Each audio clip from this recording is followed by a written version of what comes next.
We about to go home. Fuck FMW as a motherfucking group, a label. I'm suing. I want my chili. 1-800-GET-THE-CHILI. I'm turning Sorella into a Wingstop. That's gonna be a Wingstop location out there in the Van Nuys. Don't worry about it. I want my fucking chili. I was treated like shit. Fuck Stat. Fuck Illa. Fuck Six.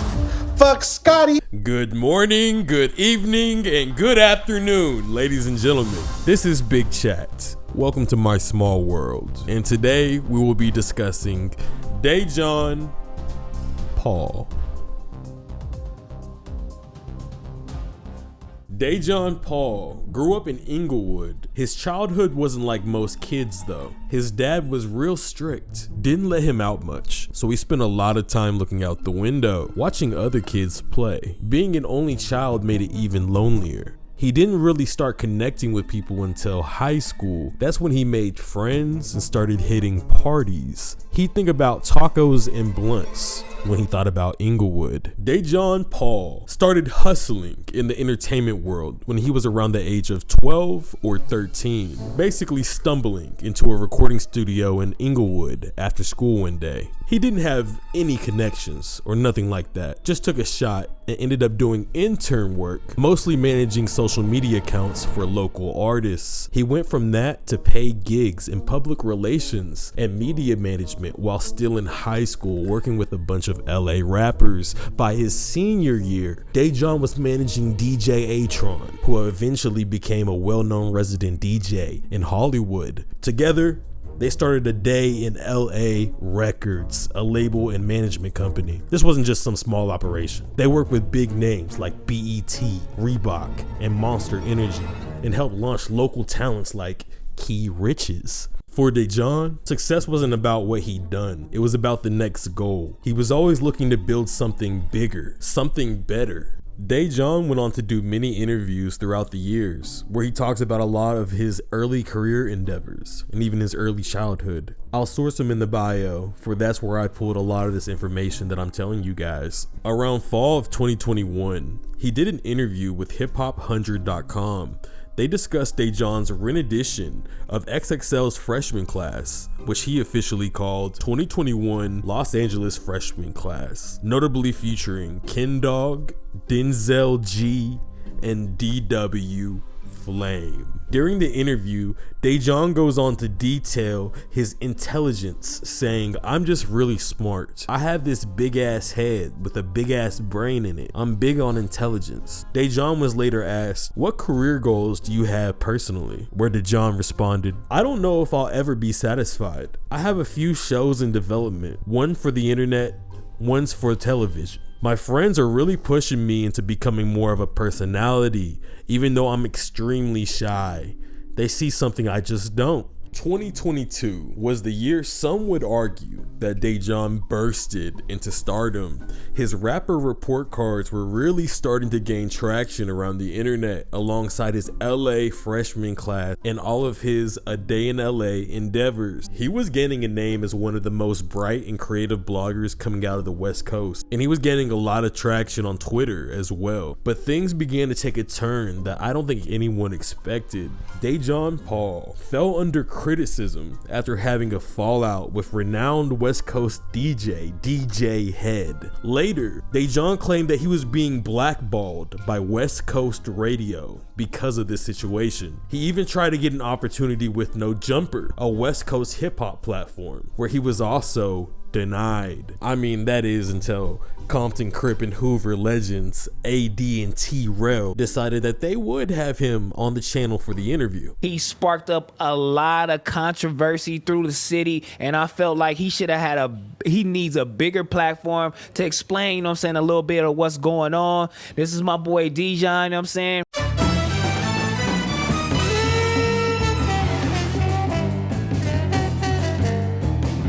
Dejon Paul finally gets an interview on No Jumper, but he gets an interview with none other than AD and Trell. And right off the bat during the interview, AD gets down to business to figure out what happened between Dejon Paul and DJ Head. What's your problem with DJ Head?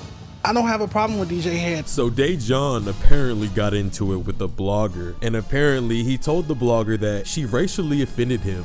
And apparently it was such a big deal that DJ Head's assistant had to give Dejon a call. And he's like, I'm just got off the phone or a group chat and whatnot with Adam, Charisma, Sasha Pierce-Smith, who's a shitty PR out here. 9 people in total, including himself and Head.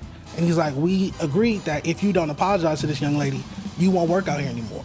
You'll be done. AD and Trell go on to berate Dejon because from a fan's perspective, it seems like both of them were under the impression that Dejon was either lying or misled and that he was the one in the wrong in this situation. When the last time you got a call? You didn't see it though. You just admitted that you didn't see it.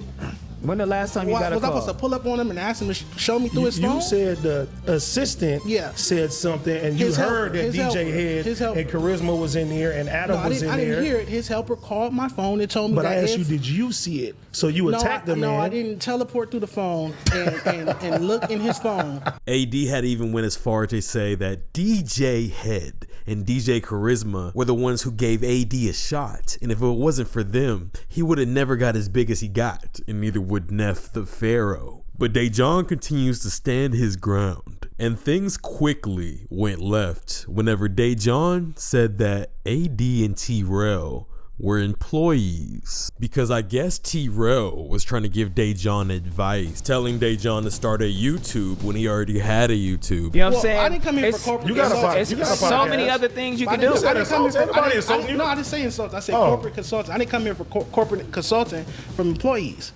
Who's an employee? I'm a motherfucking boss. You know me. Oh, you talking about us? You gotta watch your mouth, bro. That's great. I'm a motherfucking like that. Things continue to escalate, and T-Rail's upset because whenever No Jumper told Dejon no, T-Rail gave Dejon an interview. I got you on there. Look, I got you on here when a nigga told you no. AD also felt some certain type of way. You gotta know the facts before you speak on niggas, bro. That's what I was telling you before. Okay. Know the facts before you speak. Right, all right. Because I didn't come here, I could have came here tripping, did whatever I wanted to you. I said, man. Whatever you wanted to me? Whatever I wanted. No. Things finally start to de-escalate again, but things quickly got escalated back up because apparently right before this interview, Dejon had got into it with Gina Views. And even though Gina Views wasn't supposed to be a part of this interview, she pulled a chair up because she had some things to say to Dejon, which Dejon thought was extremely unprofessional. No, we gonna talk this shit. Gina, that's good. This is unprofessional, Miss Gina, because I didn't ask him. No, we're gonna talk about this music. We're gonna talk. To bring you up. Gina, let him talk and get his opinion over, and then we get you. about Can it. walk up on me how you just walked up on me. Yeah, that's cool. Come on, Gina. Come on, Gina. Look, don't disrespect her, bro. Just go. Come on, Gina. I'm just saying, don't listen. She's in my Don't tell her a man couldn't do that. We just told her to leave. Kiki, come on. on. And we gonna finish talking. Kiki. Let's get to the Things seemingly were getting so bad that T-Rail felt like he had to pull over Kiki, aka Big Ski, No Jumper's bodyguard / security / No Jumper host at the time. know that. Not only was it not plain, it was unprofessional. Are you good, bro? Because you was unprofessional as well. So just chill, bro. Chill. No, seriously, you are. How am I unprofessional? Chill, because you calling out people's names that's in this room. Gina Views actually was able to come back to the table and was able to have a very calm conversation with Dejon. Although things seemingly seemed okay between everybody, this all was just the beginning. After an extremely viral breakup happened, which involved AD, Trell, Duno, and the rest of the Community World squad, Dejon finds himself a job at No Jumper. AD and Trell felt some type of way about it, so they spoke on it on their own platform. Would you look at that like a tricking you out your position type of conversation? Like the nigga tricked y'all out your position, like made y'all feel little just to really, like he really wanted y'all spot type shit? That's a good thing. Yeah, it could be one of those things. It could be one of those things and just kind of like. Hey, so who's smarter then? But no, it could almost, you know what I'm saying, just like highlight how ignorant these niggas is. But hey, if you see it as me tricking them out of their position, that's what's up. I got rappers to grade. I'm doing business. I'm not focused on something I said in an interview 2 years ago in retort to you not doing your homework on me and knowing that I have a podcast. Don't ever tell me to go do a podcast when I have a podcast. That's not journalism. That's a respectable answer. Dejon Paul actually got into another beef with the one, the only, Lush One, the famous battle rapper slash podcaster reigning from the West Coast. To help me detail this beef, I'm gonna use some clips from the popular YouTuber Point and Shoot. Point and Shoot's account has recently been suspended, which he details the reasonings to being false copyright claims from none other than No Jumper, Poetic Flocko, and now some new guy. He can't drop new videos, so I'm gonna drop his Patreon in my bio. This is how it all got kicked off. Lush mentions Dejon, lightly roasts him, barely even makes fun of him in a very joking way. It wasn't even like a diss. It wasn't even like he was throwing him shade. He was just lightly making fun of him, like as friends do. You know what I mean? And it's even worse because you're supposed to be my mans. Yeah. Dejon is, you feel me, an overgrown gummy bear with a fucking fake Lanvin jacket on. You feel me? Like, no offense, I fuck with Dejon, but yeah. That's crazy. Yeah. Put a no offense right after that. No, but that's literally like a fucking gummy bear. Fake designer from Santiago. You feel me? Like. So apparently that's all Lush said to Dejon. This is Dejon's reply. What's y'all beef? It's not a beef. I don't know this nigga. I've never said nothing on this camera about Lush because I've never met Lush. Yeah. Lush, you said that my Lanvin sweater was fake. Oh, so what? You said I went to it's a gallery sweater that they painted over Lanvin. Nonetheless, you said I went to the alley to get, did you go to the Santy Alley to get your fake teeth, nigga? Like, you don't even have real teeth in your mouth. You smoked your teeth out. This is where things take a dark turn. Watch this. I just feel like, bro, you could do us all a favor and go somewhere and fucking overdose, please. Nah, hold on, Please, just go somewhere. We've seen Dejon in many controversies already in this video, but we've never heard Dejon say anything like this. Following those remarks, Dejon creates a whole set at No Jumper, and Almighty joins him where they pretend to cook meth for Lush. Let's see now, let's get a sample going. Lay it out on the table and just. You don't snort. I think I call him the Method Man. I think Lush be smoking it, right? Ain't that why his teeth fell off? He ain't gonna fall off from snorting. There was a lot that happened with Dejon while he was at No Jumper. One notably being everyone else in No Jumper figuring out that he's actually gay. Although it was noted that most people knew besides Flocko. And one day you'll pay $5. He said, I have respect for gay and transgender men only if they admit they're a gay man. We need answers, Dejon. No funny shit. I think it's obvious that I'm gay. I thought that was like well known. I ain't know. Either way, I wouldn't care. You feel me? You straight, gay, or indifferent. You feel me? Another hand is another hand. You feel me? Until this point, no one really talked about Dejon or him being gay. That wasn't a thing until this point. And after this point, that kind of became a focal point with his personality on the show. Although, give or take, it seemed like it was accepted by his peers, one notably being Flocko. Where Flocko here describes walking by Dejon and watching his cheeks clap. And stop looking at my ass. Going on in this Hall of Fame recoil, bro. I ain't gonna lie, that might be the funniest thing I ever heard Flocko say. He said that boy got Hall of Fame recoil. It's Hall of Fame recoil, bro. Right, come on now, man. The recoil, man, come on now, bro. But somebody who Dejon's known for a long time, DW Flame, didn't know that Dejon was gay. You hear my voice and you see me, you know I'm gay. DW Flame was in good spirits at first. He was laughing and he admitted he had his suspicions. It's a problem. I got my suspicions, man. I did not know you were gay. Watch the show. I got love key suspicions about being boisterous. I could be wrong. I just feel like DW gets real uncomfortable. Every time I do a show, it's one new thing that happens to me. I'm like, pause. What happened to you? I'm like, what happened to you? Pause. This had nothing to do with you. I don't even know what to say. I'm gonna let y'all read the room. Yeah, I knew that. I don't care what podcast Flame is saying. Flame knew that. I haven't reached that point yet in my life to where I think that being gay is the best course of action.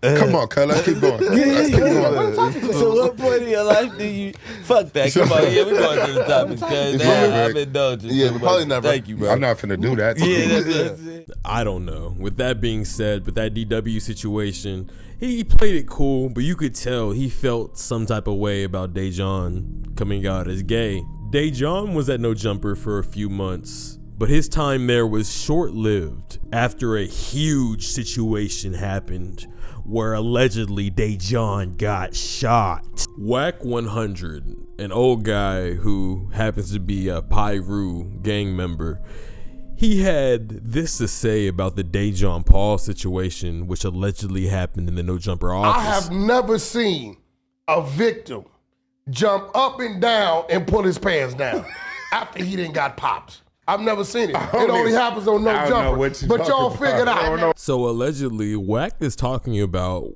Dejon Paul, and that's apparently the Dejon Paul situation that allegedly happened at No Jumper, where Dejon Paul claimed that he got shot. And apparently Wack said he got shot, pulled his pants down, and jumped up and down. But that's crazy. I've actually never seen this podcast until now. It's called Street TV. This is actually pretty funny. They were talking about the Dejon Paul situation with Adam, and Adam actually had a rebuttal. He had something to say about the situation. You know, I saw a clip of like a girl that's like related to him on Pun Stream, and like they were all talking about that. They were saying like Dejon got shot at No Jumper, and she said, "The fuck? Like I'm like best friends with his mom or some shit." Like she's like, "That's not true. If that was true, I would have heard about it." And that's what I'm saying. Like if somebody got shot in my office, I feel like I would know about it. After that situation, it seemed Dejon, AD, and Trell put their beef to the side so Dejon could come on Community World and just trash No Jumper and pretty much talk about the situation where he was shot at No Jumper and how he was sexually harassed, claiming that Flocko was sexually harassing him, talking about his ass and his Hall of Fame recoil. Dejon started doing more and more content with Community World, and then after a minute, he became a part of the show Fair to Say with Stet, Illa, and Scotty. Whenever Dejon got on the show, he immediately turned things into reality TV. He was trying to stir up the pot. He was trying to create drama. And whenever Stet first got on the show, apparently in his words, he created the show, or he's a co-founder, he saw things a lot differently. Before you came to this motherfucker, before you got invited here, I set the standard what this motherfucker was gonna be. I wanted this table to be different than the shit that everything else on this network was gonna be. If you wanted mess and drama, you was gonna go somewhere else to the other shows and watch it. If you wanted news takes and you wanted hot topics and you wanted to talk about celebrities, they talk about it on the other shows. This platform was a round table for discussion about real life shit. Until you came and you want to stir up drama and people think that's what's for clicks. This situation was a domino effect of some sorts, because after he soured his relationship with Stet, and then later Scotty, because Scotty didn't want to be a part of all the drama either, he then got into it with Community World higher up Keem. You know, Keem would throw remarks here and there, like in this clip he calls Dejon Medea, and Dejon eventually gets tired of it, and he starts sending shots back. But he starts saying things very dark. You know, here he talks about someone having cancer, and he talks about Keem's mom being a crackhead, which, you know, like we talked about before, like whenever he said Lush should overdose, a lot of the stuff he says isn't very funny. It's actually like very cruel and like disgusting. Like this is stuff that you don't say about people. These are 100% fighting words. Because I mean, what does Keem's mom have anything to do with this? She didn't say anything to Dejon. This isn't the type of behavior that should be happening in a workplace, especially to fellow co-workers. While Community World affiliates Ace Boys Worldwide went live on their YouTube channel, they made a call to Dejon, and Dejon gave his explanation for why he made these dark jokes about Keem and DJ Head and his assistant. Leave me alone. Dejon's not the one to be played with. He takes it there. He goes there. He's not I keep telling y'all, I'm not a nice person. I'm not a good person. I'm a terrible person. I'm paused. I'm nasty. I say foul, vicious things to people when they talk, when they hit nerves in me, when they talk about my sexuality. I say foul, vicious, nasty things. Hopefully what I did today shows people or makes people say, hey, I'm not going to joke with Dejon I'm not going to joke on Dejon about his sexuality. I'm not going to call Dejon girl names and things like that because clearly that nigga's going to insult me back way worse. And so that was my goal when I made the comments. And hopefully it works. Hopefully nobody goes there with me again because I'm tired of it. And I said that on Shame On You. When I was talking to Smack, I said that I'm tired of it. You keep doing it, I'm gonna crash out. So I don't know if you guys remember at the beginning of the video, but he had said in an earlier interview that he never really saw himself as a personality, but all his friends did, and he never really knew what they saw in him. And it seems like at this point in his career, he's full-fledged and down to be a personality, and he's ready to be in the spotlight. But one thing that comes with the spotlight, it comes with a lot of pressure. It comes with a lot of love, and it comes with a lot of hate. It comes with a lot of fun, and it comes with a lot of jokes. And you gotta be able to have thick skin and carry yourself appropriately because that's what you signed up to do. After Stet left Fair to Say, he started his own podcast, and in light of the Dejon controversy, he had this to say about his old coworker. Let me make fat jokes about myself and gay jokes about myself to try to beat you to the punch because I really know it offends me, it affects me, and I have day-to-day problems with being the gay fat nigga. So let me deflect and just use every little piece of evil, spiteful shit I can say or do to try to diminish somebody else to make me feel good about myself. Dejon eventually bids Figmunity World adieu. He's out, he leaves, he bounces, and he goes and starts his own platform. Well, I'm pretty sure he already had his own platform, but I don't know, this whole background and this whole setup, I've never seen this before. It seems like this is something new he's got going on. So this entire video is pretty much shitting on Figmunity World because at the end of the day, he clearly just seemed like he was fed up with the gay jokes. He even makes a comparison of Figmunity World to No Jumper. Mm-hmm. So I come and do a tell-all interview with you explaining what I went through at No Jumper, and then you turn around and put me through that same experience. And so that's kind of why Dejon continues to go off on Figmunity World, saying that his old co-workers, Illa, Stet, they didn't fuck with him. Nobody fucked with him. Illa didn't fuck with me. Stet didn't fuck with me. I didn't like, and it's unfair. So like, okay, she'll tell me like, oh, they making those gay jokes to you out of love. That's just their way of showing you they love you. Shut the fuck up with that stupid shit. That's not love. Don't love me. Hate me. If that's love, hate me. Like I don't fuck with that shit. But then her topics is off the table. Like you can't bring up house phone when Illa's on camera. You can't bring up trannies or transgenders or anything like that when Illa's on camera due to her situations. In an attempt to bash your ex-co-host, you brought up your ex-co-host's ex-boyfriend, a man who has nothing to do with this, and his business for what? Brought up his business for what? He did nothing to you. The same way Keem's mom did nothing. So apparently, there were a lot of personal things between the cast members that happened behind the scenes that they weren't allowed to talk about on air. And Dejon was upset because he didn't want people to make gay jokes about him on air anymore. But people still make gay jokes about him, and it was a problem for him. And there you guys have it. I really hope you all enjoyed the video. The No Jumper Iceberg is coming real soon. Will Dejon possibly ever reconnect with No Jumper or Figmunity World? I don't know, but maybe we'll find out next time. Appreciate you guys for watching. This was Big Chat. I'm out. We about to go home. Fuck FMW as a motherfucking group, a label. I'm suing. I want my chili. 1-800 get the chili. I'm turning Sorella into a wing stop. That's gonna be a wing stop location out there in the Van Nuys. Don't worry about it. I want my fucking chili. I was treated like shit. Fuck Stat. Fuck Illa. Fuck Six. Fuck Scotty. You an actor. This shit real life, boy. I'm not just a rapper, nigga. I been slanging. While you was throwing footballs, I was out here catching Franklins, nigga. Where's the action? I'm trying to catch a play and I ain't talking about Madden, nigga. 6th Street, that's my homies. We been getting active, been bailing out my brodies. Talking shit on the net like a nigga ain't gon' find where you at. I'm just saying it's a small world. This ain't coming from the streets, this is coming from a nigga like me who come from a small world. free broski, small world, free broski, small world, free broski, small world, free broski.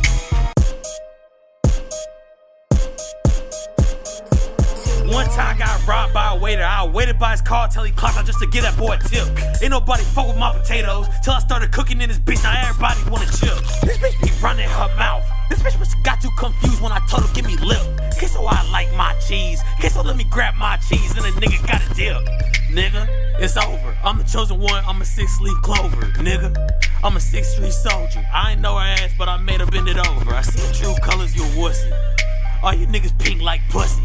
Your bitch mouth smell like Medusa. Damn, I am not a killer, don't push me. Fuck, nigga.